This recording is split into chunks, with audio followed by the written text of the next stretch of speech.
Hello everybody and welcome back to another episode of Pokemon LeafGreen. I am MrEnvelope and we're continuing where we left off last time.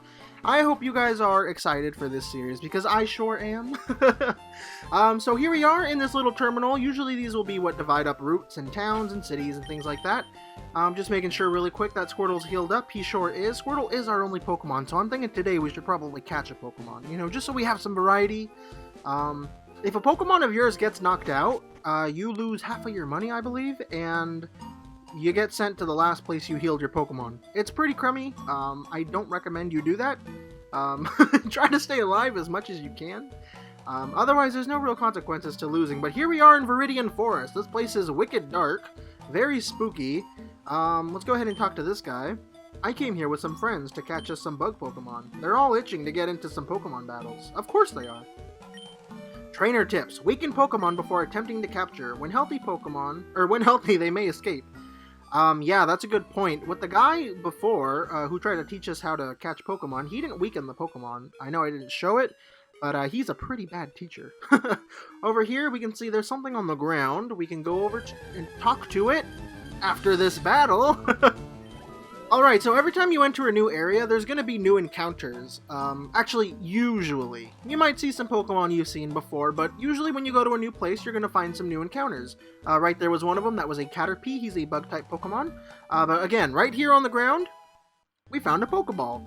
Now, normally those Pokeball-shaped items on the ground aren't always Pokeballs. They can be any item, but they use the Pokeball sprite as the placeholder item. One of the consequences of going after every one of those items is they're usually in the tall grass somewhere, and that also means that you are probably going to be fighting a lot of Pokemon, so there might be a lot of cutting in this video.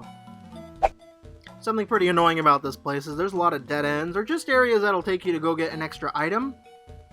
If you want to grab everything, you're going to have to explore the whole area pretty thoroughly, like right here. There's an encounter. Alright, here we have a Metapod. I'm going to show this really quick. Metapods are pretty decent to fight because they can't really hurt you. All they know is Harden, which ups its defense stat. But in my situation, I have a Squirtle who knows Bubble. Bubble is a special attack, so his raised defense won't be affected by my Bubble attack, so I can always do a consistent amount of damage. If I try doing Tackle, it's going to do less and less damage each turn because Tackle is a physical attack and is affected by a defense stat. So I'm going to keep doing Bubble and try to gain some levels. As you can see, Squirtle's already level 8 because I already fought a Metapod. And we got a potion. This is our third potion. Oh boy. I kind of want to talk to that guy, but he's probably not that important. Alright guys, this is probably going to be our first encounter of a trainer battle. Hey, you have a Pokemon. Come on, let's battle him. Alright, so as you saw, that guy noticed us. He got excited, saw that there was someone walking by, and he came after us and attacked us with his Pokemon. So what we gotta do is fight him. He has a Weedle, level 6. I have a Squirtle, level 8. It's probably gonna, like, level up soon, so I don't know why he's trying to attack us.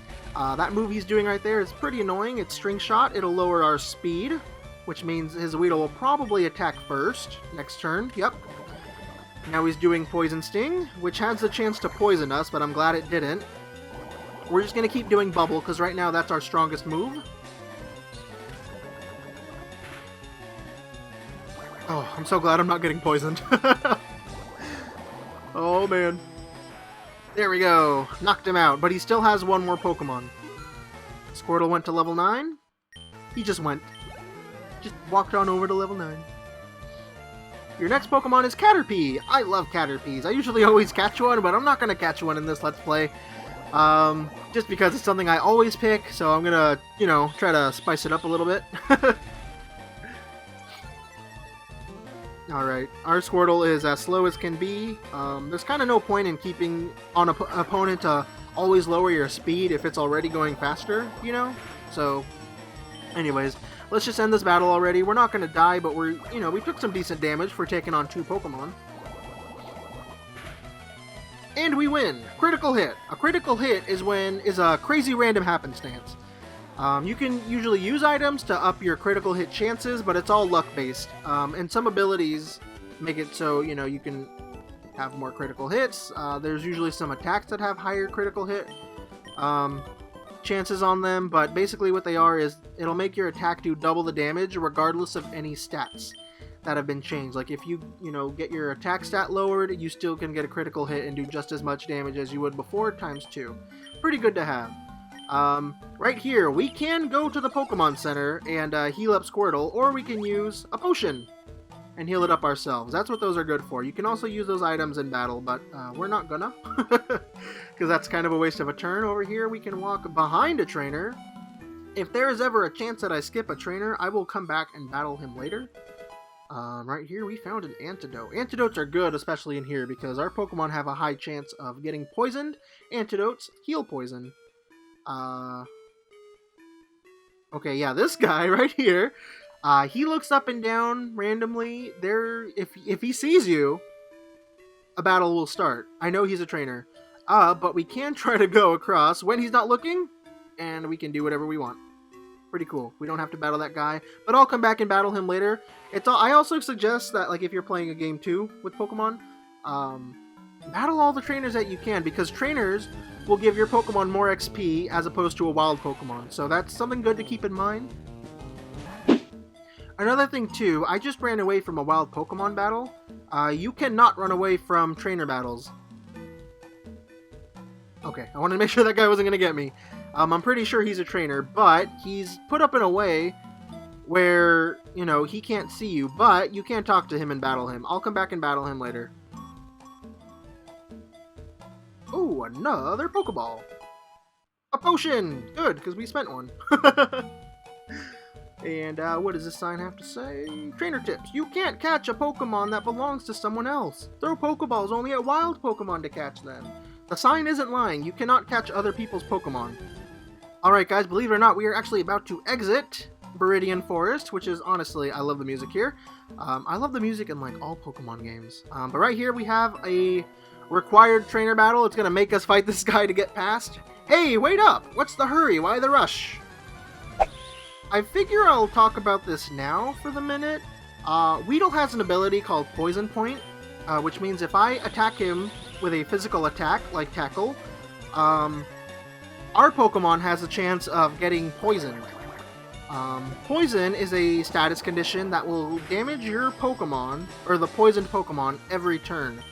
There's something in the game called Severe Poison, where the poison damage you take gets worse every turn, so it'll do more and more damage. But that won't be happening with, a Poison Sting or Poison Point ability. And the damage isn't too much, but it's something that can get pretty annoying. It's a good way to, beat down a Pokemon if you poison someone else, get them lower. But it is dangerous, because if you're trying to catch a Pokemon and you poison them, they can faint before you catch them, so try to keep that in mind. Here we go. I think we defeated this guy, am I right? Level 10. Oh boy, and he learned Withdraw. Withdraw is a move that lets us raise our defense stat. And we defeat this guy. We get $108 for winning. Everything is good in the world. And we can progress through. Leaving Viridian Forest, Pewter City ahead. Ooh, this might sound familiar to some people.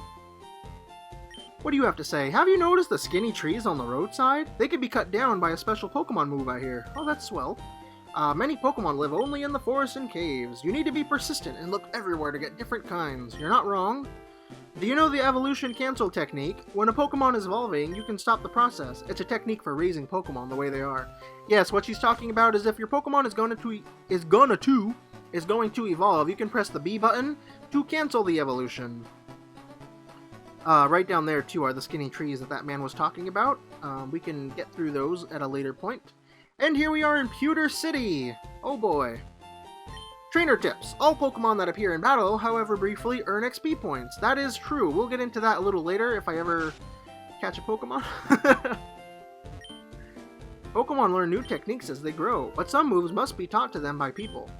A Pokemon becomes easier to catch if it has a status problem. Sleep, poison, burn, paralysis, those are all effective.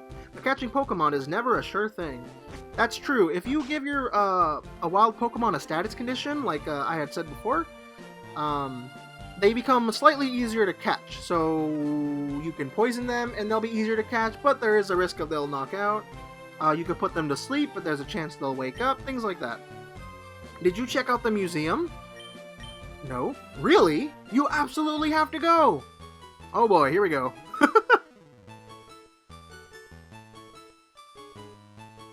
Jeepers! This is it, the museum. You have to pay to get in, but it's worth it. See you around.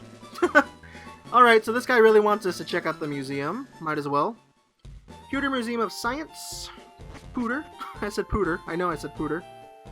Yes, yes, it's $50 for a child's ticket. Would you like to come in? I guess I don't have a choice. Thank you. You're welcome. Yep, so this is the museum. Not really too much to do here, but there are pretty cool images of fossils. That is a fossil of an Aerodactyl. What do you have to say? I should be grateful for my long life. Never did I think I would get to see the bones of a dragon. Except Aerodactyl isn't dragon type. Kabutops fossil, a primitive and rare Pokemon. I like Kabutops. This month we're running a space exhibit. Lucky you! Space shuttle, that's what it is. I want a Pikachu, it's so cute. I asked my daddy to catch me one. Yeah, Pikachu soon, I promise. Sure. Pikachus are very rare in this game. A meteorite that fell on Mount Moon. It is thought to be a Moonstone. July 20th, 1969. Humankind first set foot on the moon that day. I bought a color TV just so I could watch that news. Look at that old man. Moonstone, huh? What's so special about it? Looks like an ordinary rock to me. Moonstone is in all caps. That's because Moonstones are items that can be used to evolve certain Pokemon in the game. Well, that was all fun and dandy, but that's all you can really do in the museum. Over here, there's this cleared out area. And I think, yep, there's a hidden item. You'll be able to find invisible items later on with the help of another item.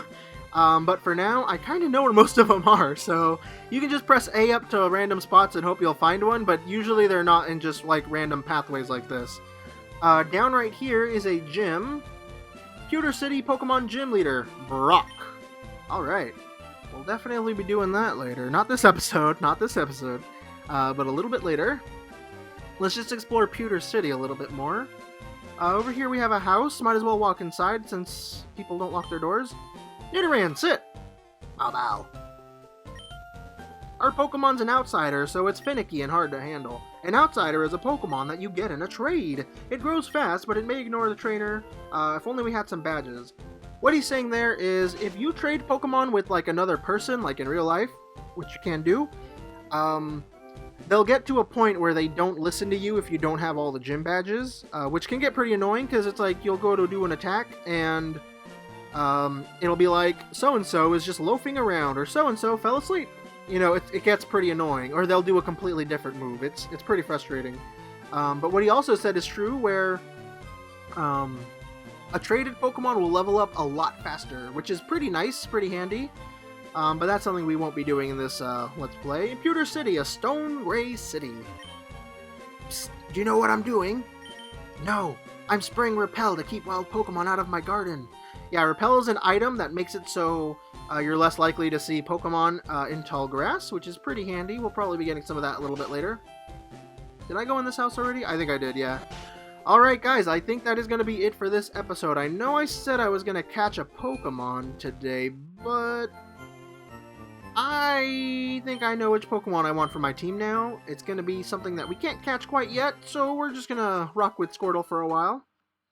Going to heal up our Pokemon and probably end this episode. Thank you guys very much for watching. Be sure to hit the like button and subscribe if you want to see more. Be sure to let me know what you think of the series, because honestly, I'm really looking forward to recording these. I'll see you guys in the next one. Bye-bye. Be patient, Blue. You can have one too. But I get to pick first, because Oak hates his grandson. Alright, over here we have Bulbasaur. He's a grass-type Pokemon. We have Squirtle, the water-type Pokemon.